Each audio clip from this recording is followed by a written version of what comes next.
¿Qué más nos deci qué más nos decimos entonces? Profe, a mí me llamó mucho la atención ayer, que no me había dado cuenta, cuando la profesora Machuca habló de que en el barroco el tiempo y el espacio como que son diferentes, o sea, el tiempo y el espacio de la narración, que por Ujú, ejemplo las obras podrían transcurrir en varias semanas, podrían pasar 3 meses, y que ujú, en el teatro griego no hacían eso. Y me llamó la atención porque cuando vi Antígona para escribir lo del parcial, la verdad es que no había pensado, pero verdad, todo lo que pasó en Antígona pudo haber pasado en un día, pero no sí, necesariamente lo que pasó en la vida es un sueño, en la vida es sueño pudo haber pasado en un solo día.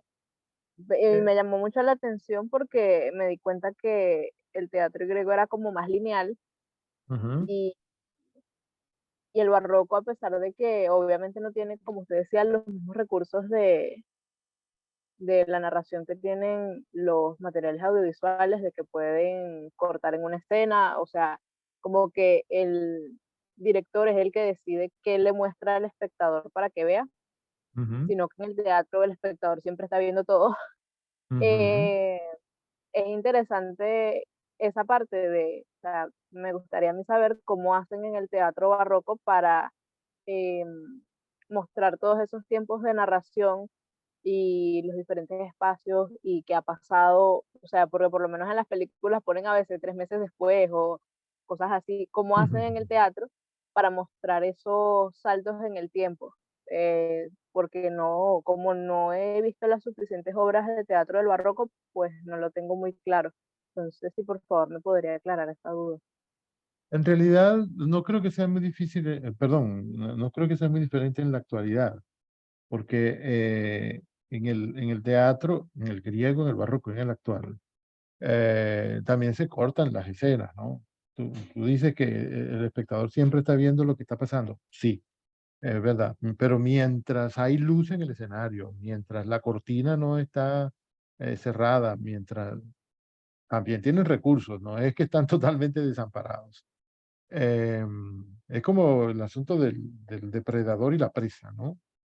Es decir, un depredador no es que tiene todas las ventajas sobre la presa y la presa no tiene ninguna, ¿no? Si hay un animal feroz que come palomas, por ejemplo, bueno, la paloma vuela. Es una ventaja que el tigre no tiene, digamos.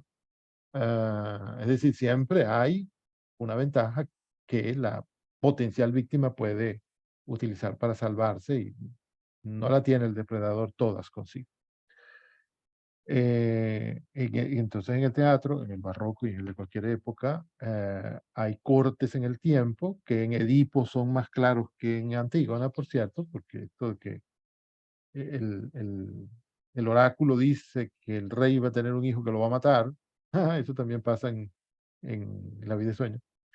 Cuando el oráculo dice que el rey va a tener un hijo que lo va a matar, eso sucede en un momento. Y después cuando el muchacho realmente mata al rey, a su padre, eso pasa tiempo después, mucho tiempo después.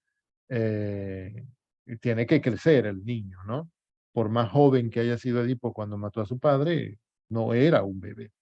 Y bueno, una de las formas que existen de hacer eso es mediante los diálogos, como había dicho antes. No se suele poner un letrero como en el cine que dice 4 meses después, 2 años más tarde, 20, 25 años más tarde, que ahora sí se puede, ¿no? Porque con un proyector tú puedes poner en la pared de atrás un letrero. Yo hasta he visto teatro con subtítulos. ¡Oh! ¿Qué? ¿Teatro con subtítulos? Sí, como si fuera una película. Una vez yo fui a ver una obra de teatro en el Festival de Teatro de Caracas, un grupo africano de un país de habla francesa. Y por cierto que la protagonista era de habla inglesa y no hablaba mucho francés y se le notaba mucho que no hablaba francés porque pronunciaba las eres y las tes como en inglés, no como en francés. Pero los demás actores hablaban francés de manera natural, digamos, ¿no? Eh, y en la pared de atrás estaban los subtítulos. O sea, lo que ellos estaban diciendo, pero en español. A mí me pareció es una fascinación inmensa, ¿no? Como en el cine, pero en el teatro. Qué maravilla. Entonces, mediante los diálogos, sí, cuando fui a ver la ópera El Elixir de Amor, a ver, a ver, esto se está complicando con los paréntesis que yo hago. En un proyector subtitularon toda la obra para que se entendiera. Claro, ¿y en qué idioma estaba eso? El original, quiero decir. En italiano. Ya te iba a preguntar. No sería en italiano. Está en italiano y en los subtítulos en español. Muy bien. Que en este caso no eran subtítulos, subtítulos. Tendríamos que decir supertítulos porque aparecían arriba. Entonces, existe, por ejemplo, Sí. existe, por ejemplo, el mecanismo de los diálogos. No hay un letrero que le diga a uno que esto está pasando 25 años después o antes que la escena anterior, pero lo que dicen los personajes puede indicarlo, ¿no? Además también, bueno, ya un personaje que ha aparecido en una escena anterior, que fue 25 años antes, bueno, ya tendrá algo de maquillaje y de vestimenta y de postura del cuerpo y de la voz que indique que ya ahora es una persona mayor, ¿no? Y entonces uno dirá, ah, mira, este es fulano, pero ya ha pasado el tiempo. Eh, y bueno, las cosas que van diciendo y el contexto que se va creando mediante el diálogo le va indicando a uno, eh, le va indicando a uno las rupturas de la línea del tiempo o las elipsis, como las llamaría Genet, ¿no? La elipsis, esa ruptura en que estamos contando hasta aquí, pero como lo que sigue durante tanto tiempo o cuánto tiempo no interesa mucho, entonces hago un salto hasta un poco más allá. Ese es otro de los conceptos que la narratología nos explica. A ver, ¿de qué otra forma? Bien puede ser cambiando también el escenario, la escenografía, quiero decir. Si te pone al principio una decoración de los años 50 y después pone una decoración de los años 20 del siglo XXI, está más o menos sencillo darse cuenta de que hay un salto en el tiempo. Eh, Y otra cosa que iba a mencionar, no, pero ya la mencioné como en un paréntesis, es el hecho de que en el teatro griego, bueno, también había esos saltos, ¿no? Parece que eran más evolutivos. Y el ejemplo que iba a poner era Edipo, el hecho de que sí, Antígona parece que hubiera sido en un solo día, quizá un poco más, un día y una noche, puede ser, pero en Edipo pasa la edad de Edipo, ¿no? Desde que, desde que es concebido hasta cuando se saca los ojos, ¿no? Y eso son unos cuantos años. Llega a ser rey y todo. Llega a tener hijos, hijas, no, hijos. Y entonces ahí hay un recorrido largo. No es que no tuvieran esa noción y que no la usaran en el teatro los griegos. Em, en la vida de sueño, más bien, observo que siempre están haciendo referencia a ese pasado ahora no me acuerdo de cómo se llamaba el personaje que terminó siendo el padre de Rosaura. Rosaura, ese personaje en su juventud había estado en Rusia, me parece, y había tenido una amante, y esta amante tuvo a Rosaura cuando él se fue, o no sé si él se enteró o no se enteró de que iba a tener una hija con la madre, con esta mujer, su amante. Eh, y la presencia de Rosaura precisamente indica, está haciendo referencia siempre a ese pasado que no es mostrado en la obra, ¿no? Ahí hay otra forma, ¿no? Bien puede ser que esa haya sido una innovación del barroco o una innovación de Calderón de la Barca. Mostrar ese pasado mediante referencias que hace un personaje específico constantemente a lo que pasó antes o a lo que no pasó antes, porque también se habla de lo que no pasó.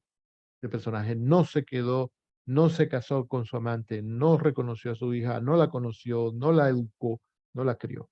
Eh, bueno, ahí hay una muestra que, bueno, el espectador tendría que ser muy lento para no reconocer que ahí hay un salto en el tiempo o que muestran un recorrido que no interesa tanto lo que pasó en la mitad, sino lo que pasó, por allá lejos, en el principio. ¿A alguien más se le ocurre? Ay, Daniela Rincón está tratando de entrar. ¿A alguien más se le ocurre alguna? ¿O ha leído? Yo en este momento no recuerdo, no se me ocurre ninguna otra respuesta.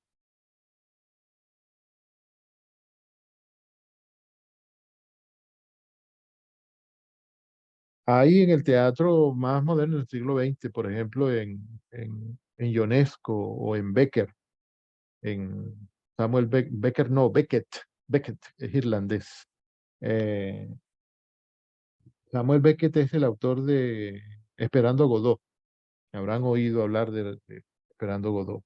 Es teatro del absurdo también como Eugenio Ionesco. En, en Beckett el tiempo es un desorden total, ¿no? Y además no tiene importancia, parece no tener importancia, porque también en el teatro del absurdo el tiempo es absurdo.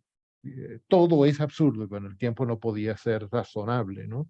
Eh, Pasa una cosa en esta escena, en la siguiente eso puede ser 50 años más tarde, puede ser el mismo momento, puede ser 2 días antes, lo que sea.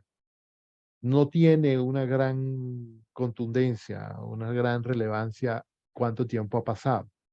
Y uno observa que el paso del tiempo no es tan relevante en el hecho de que en una escena mencionan un día y en la siguiente escena parece que ese día no hubiera existido o que quizá estamos aún 500 años antes o qué sé yo, un absurdo así como ese, un absurdo mayor que esto que estoy poniendo como ejemplo.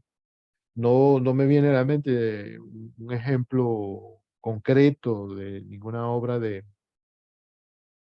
Beckett, pero yo he sentido eso en las obras de Beckett, ¿no? Eh, en Esperando Godot, todo transcurre en esa única escena en que están Strogoff o Strogonov, o no me acuerdo cómo se llama, este personaje, y el otro, que ahora no recuerdo de ninguna manera cómo se llama. Ya veo a Claudia que sale corriendo a buscar eso para ponérmelo aquí en el chat. Están ellos dos ahí conversando, porque se acaban de encontrar en el punto donde acordaron con Godot que se iban a ver, pero Godot no llega nunca. Y pasa el tiempo y pasa el tiempo y pasa el tiempo y es continuo, un segundo tras otro en tiempo real, diría la gente que trabaja con computadoras. eh, en tiempo real pasa mucho tiempo y Godot no llega. Y es precisamente el no llegar de Godot el que marca que el tiempo es mucho, pero en realidad el tiempo no importa. En realidad lo que importa es el hecho de que ellos están esperando algo absurdamente porque ese algo no va a llegar, o sea, alguien, ¿no? La felicidad de ver a Godot o el disgusto de ver a Godot o la mala noticia que les va a traer Godot, o buena, o bueno, el objeto que Godot les va a traer, que me recuerda a Prop. Si Godot es el que va a traer el objeto mágico que va a salvar a toda la gente, a todo el pueblo, al pueblo de estos dos personajes, bueno, Godot no llegó nunca. Eh, y es por eso que la obra se titula Esperando a Godot. El tiempo no tiene importancia y sin embargo el título habla del tiempo. El tiempo en la obra transcurre esperando a Godot. ¿Y cuándo es más largo el tiempo que cuando uno está esperando? En ningún momento el tiempo se hace más largo. Eh, Se hace más largo y sin embargo no importa. No importa y sin embargo uno lo siente. Uno lo siente, pero en realidad es una sola escena. O sea, que ¿cuán larga puede ser? Es todo una paradoja. Todo eh, es igual que pase que el hecho de que no pase el tiempo. Es igual que sea importante y que no sea importante. Es igual sentirlo que no sentirlo pasar. Eh, bueno, digamos que ese es como el aporte que hace Beckett, ¿no? Que dudo mucho que ese sea el gran aporte de Beckett. Em, Bueno, en el teatro del absurdo suele suceder estas cosas, que no es que el tiempo también se vuelve absurdo. No, no podría ser que ese elemento tan importante continuara siendo como siempre es o como es en la realidad, que a pesar de todo también es absurda, ¿no? Y la gran idea del teatro del absurdo es que la realidad es absurda. Ah, pero bueno, yo no me quiero poner a hablar de teatro del absurdo, de lo cual no sé nada tampoco. Estamos hablando del teatro del barroco. ¿Qué te pasa, profe? Ay, eso quedó grabado, van a decir que soy un malandro. Las veo muy calladitas, no me interrumpen Porque lo nunca. estábamos escuchando, profesor. Sí, qué bien, muchas gracias. Eh, Profe, creo que además del escenario, o sea, del cambio de escena y de ambiente, como lo utilizan en el teatro, claro, no sé si es más hacia ahorita las obras en la actualidad, utilizan también, o sea, juegan como con la iluminación. O sea, hay ujú, veces que de repente en escena están por decir en un tiempo actual, pero traen en sí como flashback, o sea, como que recuerdos de alguna escena en el pasado. Entonces lo que hacen es como que a esa escena del pasado que está sucediendo a la par que la del presente, le colocan una iluminación diferente en otro tono. sí. Creo que a veces es más frío o más cálido dependiendo del Ujú, impacto de la escena, como para diferenciar ambos momentos. ujú. Sí, sí, pasa eso. Y bueno, no creo que sea solamente en el barroco. De hecho, no creo tener mucha información sobre cómo se hacía la iluminación en los tiempos de Calderón. Eh, pero sí, ciertamente en la actualidad es más o menos así como tú estás diciendo. Y quién sabe, la verdad verdadera es que no sé cómo se hacía en el barroco, pero la iluminación es un elemento importantísimo para lograr eso, para lograr que el espectador sienta que está en otro momento o que está en otro lugar, bueno, que la escena está en otro momento o la escena está en otro lugar. Y a veces a veces se puede lograr incluso que el espectador sienta que está dentro de la mente del personaje cuando solamente iluminan al personaje. Es más, puede iluminarse solamente el rostro del personaje y prescindir del cuerpo. Eh, en Beckett, ya, mira, se me ocurre también Beckett para hablar de esto. En Beckett hay una obra que creo que es La Innombrable. No sé cómo saben que es La Innombrable en francés, porque en el título, bueno, se debe saber por el texto, ¿no? Pero en el título no se nota si es masculino o femenino. En La Innombrable, el único personaje que hay es una boca que aparece en un huequito que hay en la cortina. Eso es todo el personaje que aparece, la boca que habla, y habla a 1000 palabras por hora. Bueno, será más bien va a 1000 por minuto, ¿no? Va a millón. Eh, y entonces a veces se ve muy claramente la boca, la luz es muy fuerte, y a veces casi no se le ve. Parece que es que cuando está hablando de un acontecimiento triste le pone una luz menos clara, etcétera, ¿no? Eh, a veces hasta parece que hubiera desaparecido la boca del escenario, o bueno, de la cortina. Ah,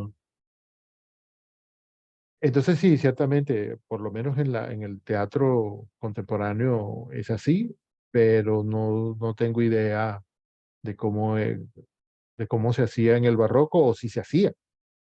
Y el teatro había llegado a ese punto de utilizar la luz como un recurso para indicar paso de tiempo, cambio de lugar, de estado de ánimo, porque también el estado de ánimo se puede indicar así. No sé, habría que leer sobre eso. O preguntarles a nuestros especialistas.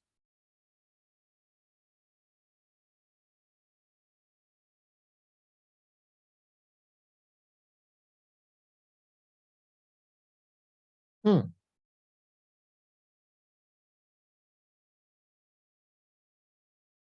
¿Qué más me dicen, chicas? Este señor Beckett que estoy mencionando, Samuel Beckett, que recibió el premio Nobel una vez. Fíjense, premio Nobel de literatura por escribir teatro, que es otro arte, no es exactamente literatura. También se hace con palabras. Este señor Beckett también era profesor en una universidad, no sé si era en Irlanda o en Londres. Y una vez cuentan, es una de las anécdotas sobre Beckett, yo no estoy seguro de que haya sucedido de verdad. A alguien cuenta en algún libro, seguramente fue alumno de él, que una vez apareció en una cartelera al lado del aula donde Beckett daba clases, un letrero que había escrito a alguien que decía, profesor Beckett, mándenos a alguien que nos explique sus explicaciones. Claro, ¿a quién se le ocurre poner un dramaturgo de teatro del absurdo a darle clase a unos muchachitos? A unos muchachos que acaban de entrar en la universidad, quiero decir. Ya son adultos, pero son muy jóvenes. Pones a ese señor erudito que era Beckett a dar clases y pobres criaturas. Pero eso no es tiempo perdido. Eso se queda en la mente y en el espíritu de los estudiantes. Eso, después de un tiempo, empieza a conectarse. Yo a cada rato estoy descubriendo cosas que yo no entendía cuando mi abuela me las decía, que yo tenía 14 años. Entonces, en este momento vengo y digo, ah, caramba, por eso era que mi abuela me decía, ya. Ella me lo decía así, cuando seas viejo entenderás. A veces me decía, cuando tengas un hijo, entenderás. Ciertamente, eso se queda ahí en la memoria y uno hasta lo tiene fresco y presente y no lo entiende. Y pasa algo y ¡pum! Como la pieza calzó finalmente en el espacio que estaba diseñado para ella. No me dejen hablar de mi abuela porque me pongo a llorar y no terminamos. Sí, buenas tardes, profesor. Hola Camila. Hola, profe. Hola a todas. Eh, bueno, sí, yo también quería opinar un poco acerca de lo que usted ha venido hablando hasta ahorita. De verdad que, bueno, el teatro, pues, es un movimiento que deja mucho aprendizaje. No solamente sirve para entretenerse, sino también para reflexionar, porque usted ha hablado acerca de muchas cosas, como por ejemplo los sueños, el tiempo y todas esas cosas que de alguna manera están presentes en nuestras vidas y que quizás no tienen mucha relevancia, pero de alguna u otra manera nos dejan una marca. Porque, por ejemplo, con respecto a los sueños, sí, sabemos que es algo, que un sueño es como una fantasía, es algo ficticio. Pero si uno convierte un sueño, por ejemplo, en una realidad y le da vida a esa realidad, eh, puede que no sea algo tan ficticio como lo hacen ver mucho. Y con respecto al tiempo, pues este también deja un legado en cada historia humana. Entonces, eso es lo que yo también quería opinar con respecto a lo que usted ha dicho, que de verdad que, bueno, todas esas obras teatrales, todas esas cosas, de alguna manera, bueno, no lo sé, yo lo puedo expresar de esa manera, o por lo menos a mí me han dejado una enseñanza. Sí, sí, claro que sí. Se me ocurrió comentarte cuando decías que un sueño es como una ficción, como dice el propio Segismundo. Sí, se puede interpretar así. Eh, pero en realidad el sueño es un elemento, un, un algo que existe en la vida de la gente y que tiene una función. Yo no sé si es Freud o Jung o algún otro alumno de Freud que escribe, que tiene una teoría sobre los sueños. Bueno, yo no sé si será teoría o una cosa ya comprobada, porque de psicología tampoco sé nada. explica que en realidad el sueño es una especie de mensaje que lanza el subconsciente, el inconsciente, el no sé qué, el yo, el super yo, el no sé cuál, tampoco sé cuál es cuál, que lanza al consciente, el consciente sí sé qué es, que le lanza al consciente esos otros niveles de la mente que están trabajando por su cuenta y que han llegado a alguna conclusión sin que uno lo sepa conscientemente.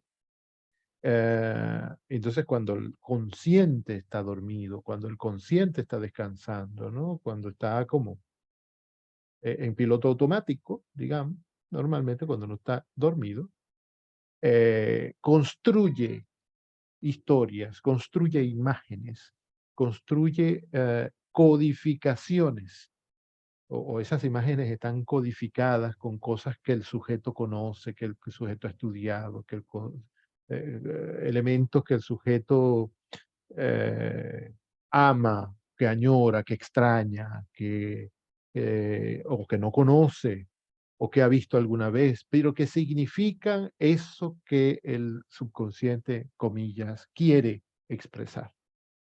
Entonces construye Sí, pero una mm, historia perdón, o una imagen que es como un mensaje, ¿no? Y le está diciendo, mira, aquí tiene la respuesta de lo que te está pasando, el problema que estás analizando, etcétera, la situación que estás viviendo. Aquí está la respuesta, solo que la tienes que decodificar, ¿no? Tienes que desentrañarla, adivinar, resolver el acertijo.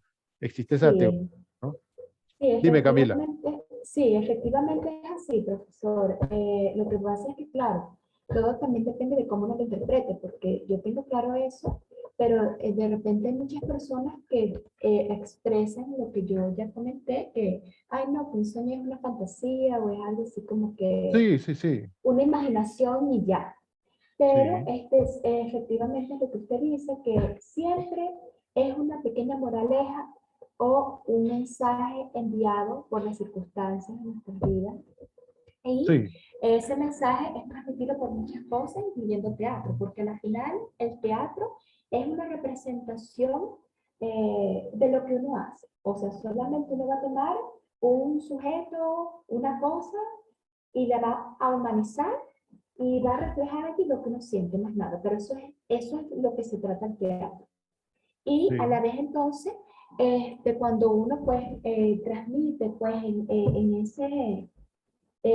esa actividad, por decirlo de alguna manera, que es lo que es lo que se llama teatro, a la vez siempre nos va a dejar un aprendizaje como todo en esta vida. Ciertamente. Muy bien. Mira, no estaba tratando de contradecirte, ¿eh? Este, quizá estaba más cerca de confirmar lo que decía que de contradecir. Y además también puede, en el teatro y en el arte en general, se puede tomar el sueño como una ficción, como dice Segismundo, como una sombra, como una representación, puede tomarse como una fantasía, como una mentira, como una elaboración que no tiene sentido, etcétera. Porque la verdad es que uno se despierta y dice, ah, caramba, mira, soñé que estaba en una nave espacial. Eso tiene sentido. Estaba en una nave espacial y de repente me lancé por la ventana y caí en una piscina. Uno dice, eso no tiene sentido. Alguno debe tener. Pero bueno, si tú lo interpretas como que no tiene sentido, también sirve. O sea, también sirve para algo, ¿no? Algún, algún comediógrafo, sobre todo si es del teatro del absurdo, lo puede utilizar.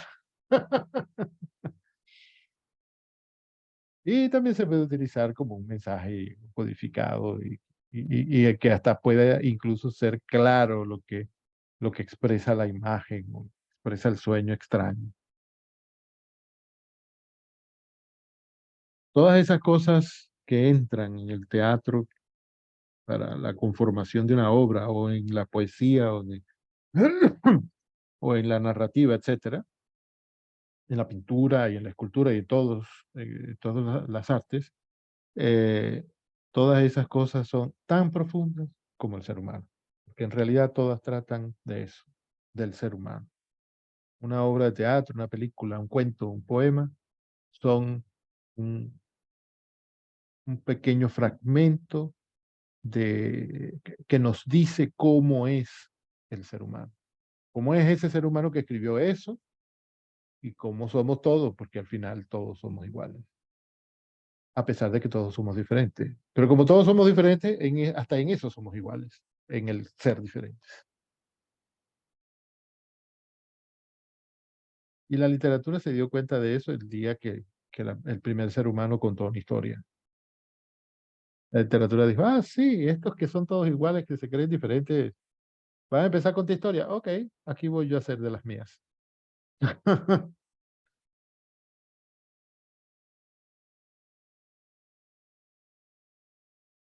¿Qué más me cuentan, muchachos? Voy a llevar la computadora para la cocina para servirme más café.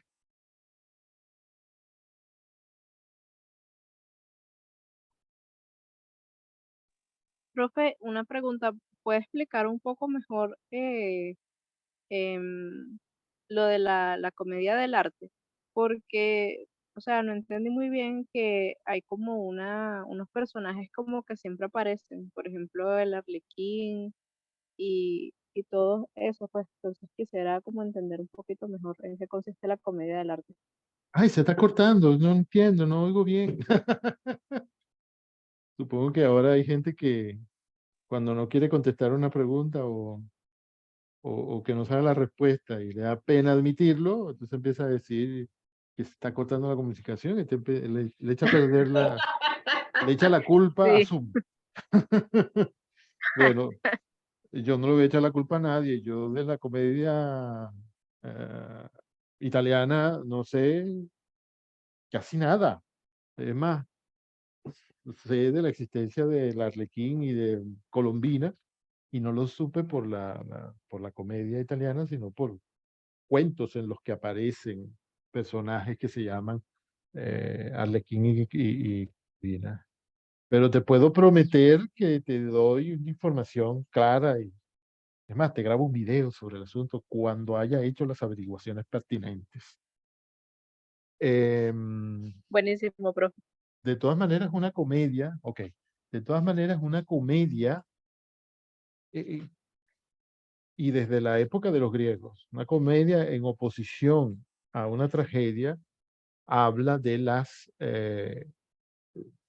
los aspectos de la vida del hombre que dan risa, ¿no? Porque ya saben que la comedia trata de un desastre, de una tragedia, ¿no? Un acontecimiento doloroso, enorme, que impacta no solo la psique del protagonista y de otros personajes, sino que puede ser un impacto para cualquiera que conozca esa historia. Por ejemplo, cuando te va al teatro y ve que Edipo mata a su padre, se casa con su madre, tiene hijos con ella y después cuando se entera se arranca los ojos. Dios mío, pero por favor, pobre muchacho, ¿no? Ajá, esas cosas existen en la vida de la gente, ¿no? Hay gente a la que le pasan cosas peores incluso. Imagínense ustedes la gente que estaba en campos de concentración, los esclavos, ¿no? Cosas así. Eh, pero también existen aspectos de la vida que dan risa, o sea, que son como ligeros, que no es que uno dice, ay, me atormento, me dan ganas de matarme porque cómo me puede pasar esto. No, no son así, sino que uno se dice, ay, qué bien, por fin me pasó una cosa graciosa. Y no por graciosas son poco importantes, también son importantes. Es que si los griegos trataron de ellas, son importantes. También son importantes, pero bueno, pueden tener otro tratamiento en el arte. Y así es como uno ve comedia, ¿no? Aquí nos vamos a reír de algo que yo mismo hago también, o de algo que yo mismo soy también.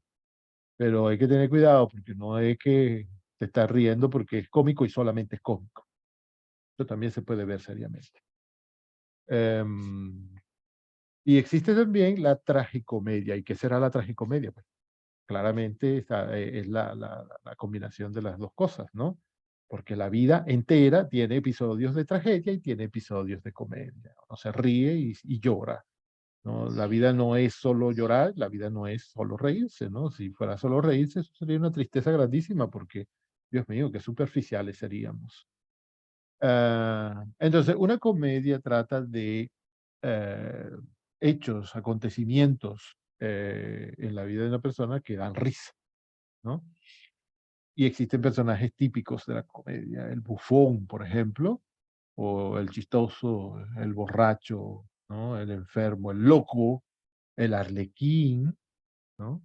Eh, los bufones son muy interesantes porque los bufones eran unos, digamos, unos sirvientes, no sé cómo llamarlo, que tenían los reyes cerca, porque bueno, cuando le daban ganas de reírse o a aligerarse la mente de tanta cosa seria que tenían que hacer, muchos reyes acudían, tenían ahí al bufón dormido y le daban una cachetada y se despertaba, hazme reír.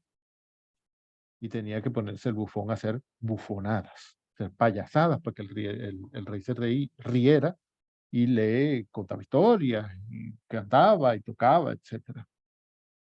Y por supuesto que los bufones de tanto hacer eso también terminaban desarrollando una visión de la vida del rey, de su propia vida, de la vida de la corte, de la vida en general de los hombres, que era una cosa seria, ¿no?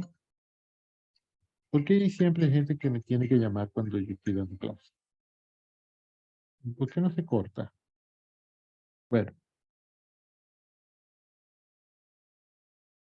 Lo que te quería decir es que entonces, quizás no te puedo hablar ahorita de la comedia italiana, pero te puedo hablar de la comedia.